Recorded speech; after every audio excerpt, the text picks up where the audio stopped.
Alright, today I'm going to show you how we're going to take a SATA M.2 to a USB converter, and then we have a NVMe M.2 in a little enclosure to USB 3.1, and then it just takes you back to the standard USB 3.0.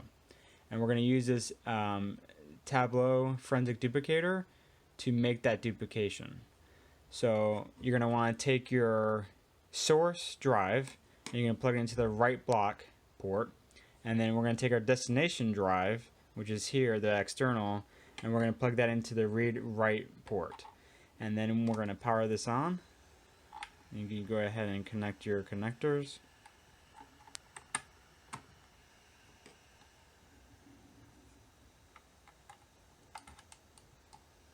So this has a little blue light on it, so we know that's on. And we have a blue light here.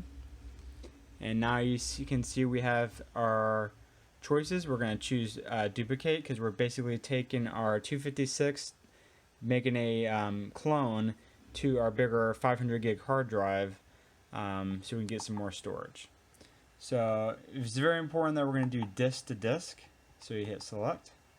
You're going to see our USB source and our USB destination came up, which is exactly what we have here. Just confirm the left side, which is the right block, is your source drive. So this is the drive that you want to get bigger, and you want to duplicate to your new drive that you just purchased.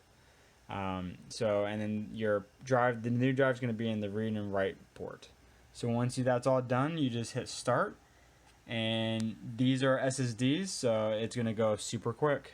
Mine only took about 26 minutes, and that's how you can convert a M.2 SATA SSD to a NVMe M.2 SSD by using a forensic duplicator.